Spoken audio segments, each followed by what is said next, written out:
Assalamualaikum warahmatullahi wabarakatuh. Alhamdulillahirabbil alamin. Para mitra kaum dangu, dulur-dulur anu di lemur, baraya-baraya anu di kota. Ayeuna tiasa tepung dangu deui sareng Mang Ridwan dina acara Dongeng Sunda.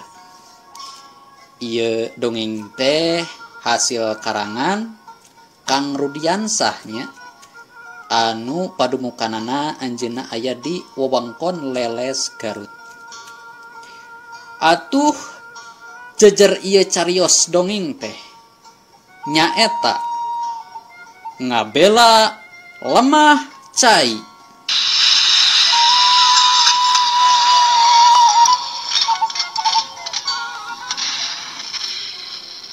Bagian katilu, mudah-mudahan ieu carita dongeng Sunda anu baris dikapayunkeun sing janten panghibur kalbu oge pangbebrahmanah kanggo baraya sadayana supados henteu nyangkolong teuing kana waktos sumangga atuh urang kabitan sok dar.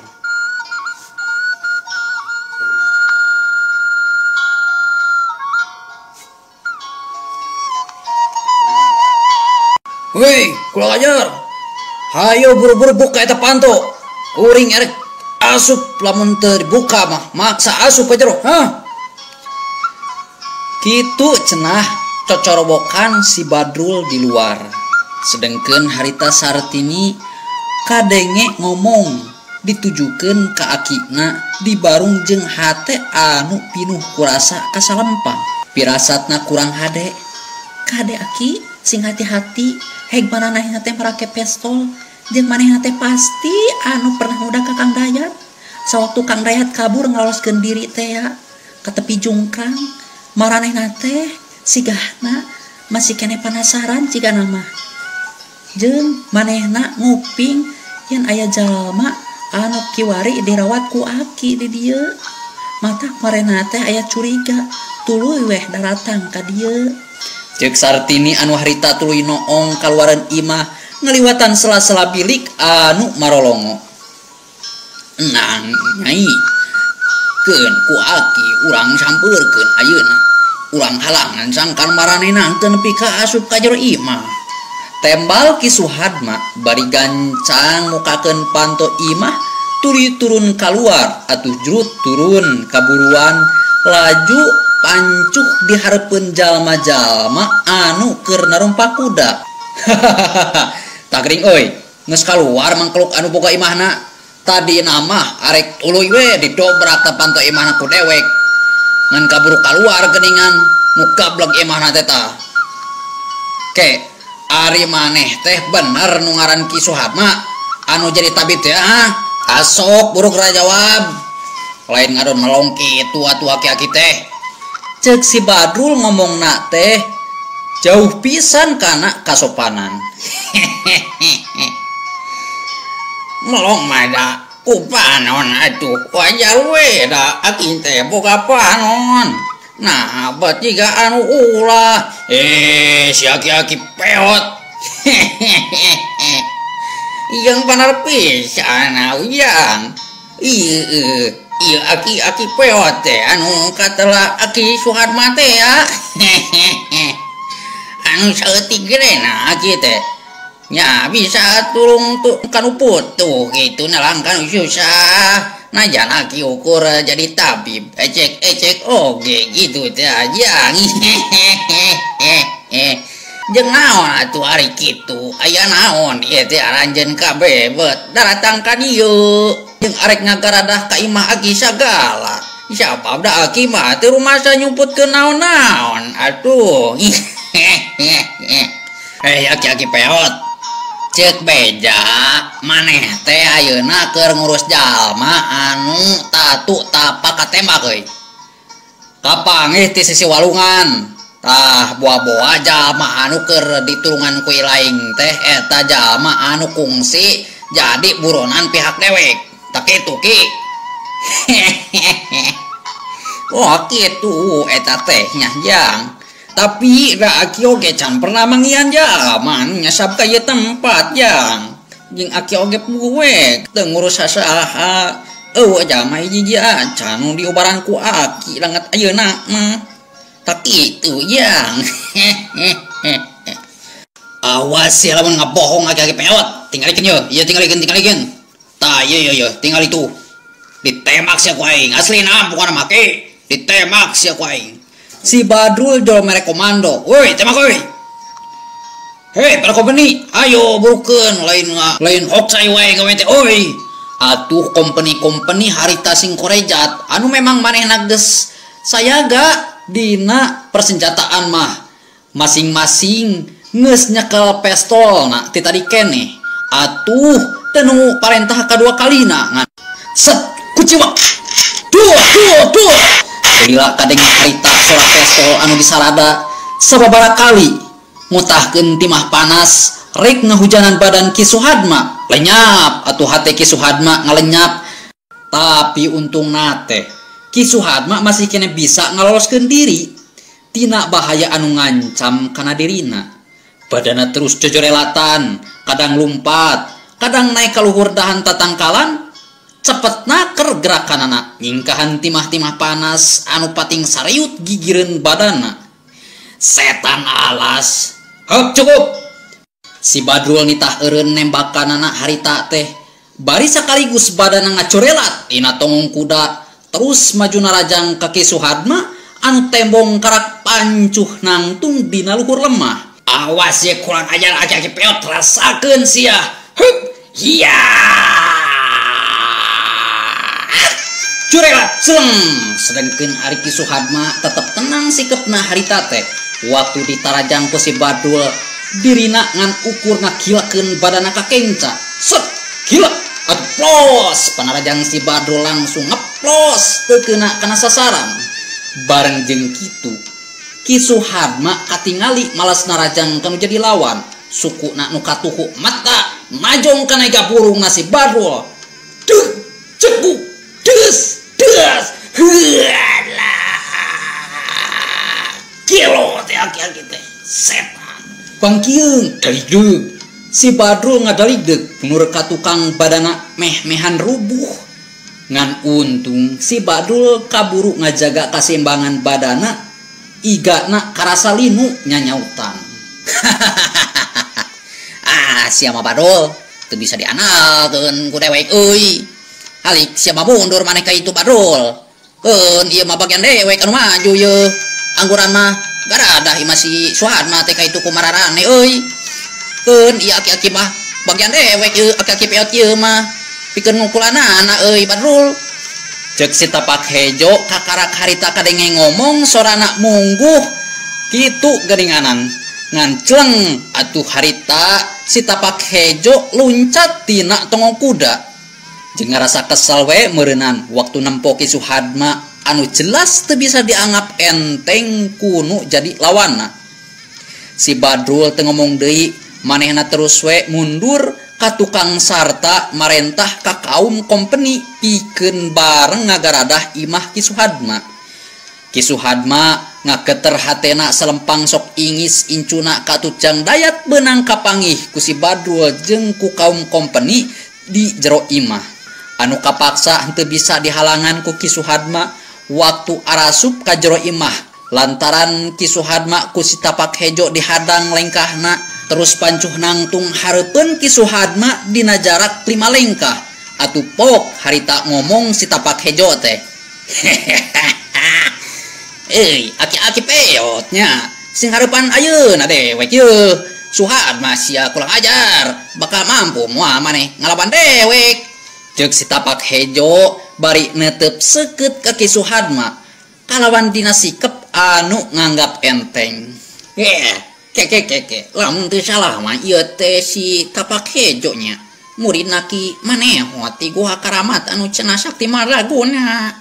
Ngan hanjakal pisan ieu. Bet daek maneh Tapak Hejo. Bet bisa diolo ku bangsa deungeun. Daek dipake alat ku pihak walana anu ngajajah ka bangsa sorangan. Aki-aki peot teu paduli atuh sia goblok.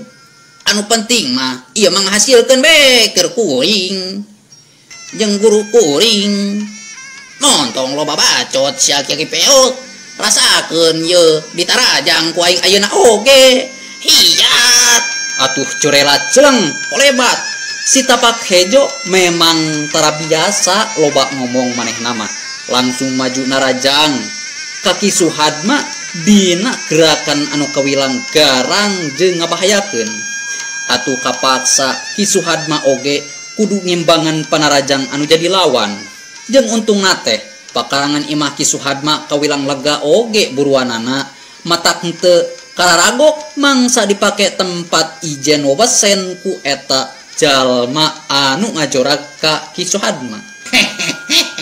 Ya ayo we atuh sok ah. Hep iat. Curela celeng dua nana harita pating gara celeng. Siut. Gugugug deu bak keduk deus bangkieung dari deui. Dua leungeun anu pada-pada dieusi ku tanaga lapisan. Harita bentrok ngaliwatan leungeunna masing-masing. Tur si Tapak Hejo anu tembo ngabangkieung mundur ka tukang teh kadorong ku tanaga lapisan anu jadi lawan. Lebah dieu Ki Suhadma teh najan geus kolot oge tapi tanaga lapisan mah masih keneh kuat henteu eleh ku budak ngora. Sok Tapak Hejo geura maju deui sia kulang ayar. Manya eleh ku aki-aki peot pantar kaula. Bat mundur ngabangkieung kitu eta ka tukang. Atuh ku ngaran julukan si Tapak Hejo. Ari tanaga kurang mah. Ki Suhadma mapanas hate lawan. Sangkan lawan bedah amarahna. Hei aki-aki ulah loba bacot sia bangsat rasakeun sia ye panarjang ti kaula. Hiat. Curela celeng harita si Tapak Hejo katingali deui loncat maju narajang ka Ki Suhadma dina gerakan anu leuwih cepet batan tadi. Kituna teh leungeun kenca katuhu sarta sukuna digunakeun harita erek jerang narajang kanu jadi lawan. Atuh hiuk hiuk wuk hiuk samperan angin panarajang si Tapak Hejo unggul nebarkeun hawa panas anu kuat nebak kana baju jeung kulitna Ki Suhadma harita. Sabab ilmu si Tapak Hejo memang teu bisa dianggap enteng atau dianggap remeh pangartina si Tapak Hejo teh. Duk plak geduk deus sakali deui bentrokan dua kekuatan tenaga lapisan anu harita bentrok atuh bangkieung dari deuk si Tapak Hejo ngadalik deuk deui ka tukang jiga tadi kadorong ku tenaga lapisan lawan. Si Tapak Hejo bener-bener kadeseh sabab can ngagunakeun ilmu Tapak Hejo secara sapinuhna. Tapi dina kaayaan kitu si Tapak Hejo keur kadeseh kitu kudu jadi lawan. Si Badrul jero kadenge ngagorobok ti jero imah bari ngagiringkeun Santini ka Tujang Dayat anu harita direjengan ku sardadu-sardadu kompeni walana dibawa keluar ti imah. Hei Suhadma, tapokeun ieu ku sia. Sia arek nyerah moal lamun teu nyerah nempos si hayang nempos sirah ieu dua jalma totos ku ieu pelor pistol mangka kuat geura nyerah si ayeuna lamun teu hayang ieu dua jalma cilaka ceuk si Badrul bari nodongkeun dua pistol kana sirahna Jang Dayat katut Santini anu memang henteu bisaeun ngalawan. Nampok kitu mah Ki Suhadma kapaksa harita ngacungkeun dua leungeunna ka luhur tandaning nyerah. Leuwih na ti kitu manehna kaget jeung reuwas deui pabaur jadi hiji. Dirina teu loba ngomong sabab teu mikeun ari anu jadi incuna ka Tujang Dayat mah kudu jadi korban. Teu ieuh malire ka si Tapak Hejo anu harita keur ngawatek ajian Tapak Hejo sapinuhna sabab kaget jeung tagiwur ku eta kaayaan. Leungeun katuhuna si Tapak Hejo tembong harita ngageleter tarik pisan bari kulit dampal leungeunna robah jadi warna hejo sarta ngaluarkeun haseup ipis. Ku Sartini jeung ku Jang Dayat kabireungeuh sabenerna mah harita teh Tapi Jang Dayat Katut Sartini keur dibaregod atawa ngajadikeun teu bisa gerak. Ki Suhadma kadenge harita ngomong, "Hei, bebaskeun eta inju kaula duaan. Kaula ayeuna rek nyerayeun." Ceuk Ki Suhadma harita bareng jeung ngagorobokna Sartini. "Aki, awas. Awas Aki." Sartini jeung Jang Dayat harita nyerebut awas Aki kaki Suhadma. Mangsa ngejorelatna si tapak hejo cepet naker. Sedengkeun Ki Suhadma telat ngekiwarkeun awakna dibarung jeung kaget sarta dibongohan. "Modar sia Suhadma." "Iya." Curelat jeleng polebat si tapak hejo kadenge ngakero tarik jeung handaruan. Badana ngalayang ka hareup marengan dua leungeunna anu meberek ngakedor kana dadana Ki Suhadma. Anu panuna peureum bangun anu pasrah kana nasib sabab dirina sadar moal bisa nyingkahan eta panarajang. Deuk des.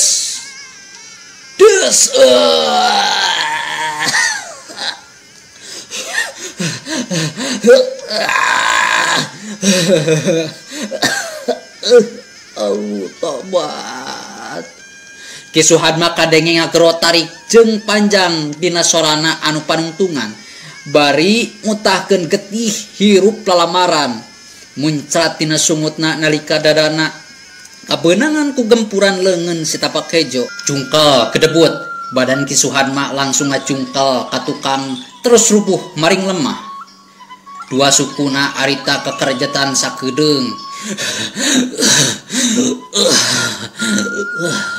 La ilaha illallah Muhammad Rasulullah. Allahu Akbar.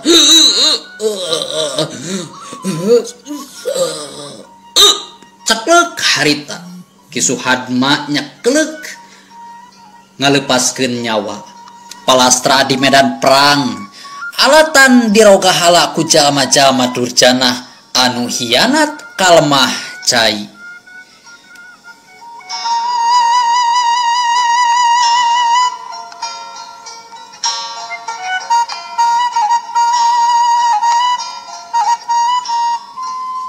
Tapi sing sanajan kitu bagja pikeun Ki Suhadma. Lantaran palastrana anjeunna ngantunkeun ti alam dunya alatan ngabela lemah cai anu tangtu bakal gede pisan ganyarana malah mah asupna mati sahid.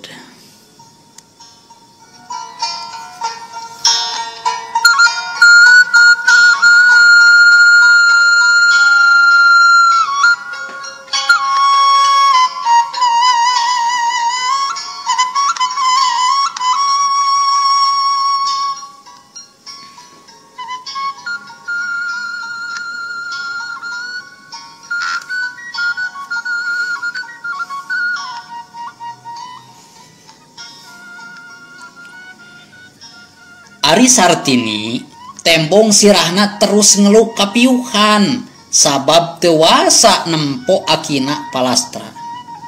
"Biadab, paehan kuring gancang paehan," ceuk Jang Dayat anu harita ngomong. Dayat, si lain keneng ieu teh ha. Boa-boa, sia anu teh diudag-udag ku tantara kompeni teh. Hah? Ya Dayat, inget keneh tuh sia ka aing. Cek si Badul bari ngahajak beungeutna ditompokeun kana ceulina Jang Dayat. Asa katorekan pikeun Jang Dayat teh lain bobohongan. Tangtu kuring masih inget keneh. Masih inget keneh ka anjeun teh Kang Badul. Ieu teh Kang Badul teh nya. Anu hirup salebur jeung kuring. Nah Akang. Ayeuna leuwih pilu ka pihak walana Kang, tibatan ngabela lemah cai Akang. Bet ngadonder, hayo hianat, ngabantu ka nagara batur. Ka pihak kompeni, anu kiwari ngajajah ka nagara urang. Kang, temal Jang Dayat tanes neuteup antep ka si Badrul. Kituna teh bari ranghos manehna bakat ning ku nafsu. Atuh si Badrul ge jadi nafsu. Ngomong naon sia kurang ajar? Hayang di kieu. Heup.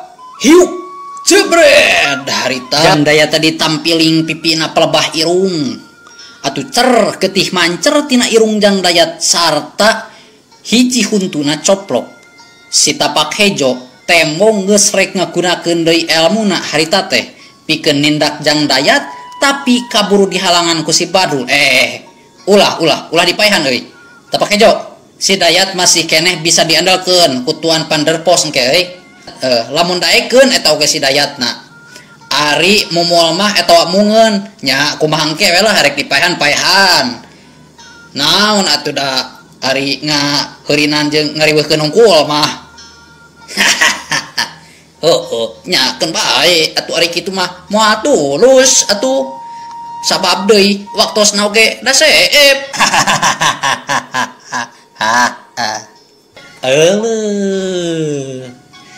Baraya waktosna kabujeng seep geuningan. Atuh ieu pidangan dongeng Sunda Mang Ridwan teh dicekapkeun heula dugi ka dieu nya. Insyaallah enjing urang lajengkeun deui anu judulna Ngabela Lemah Cai bagian anu kaopat. Hatur nuhun kana perhatosanana. Sakitu anu kapihatur. Assalamualaikum warahmatullahi wabarakatuh. Cak.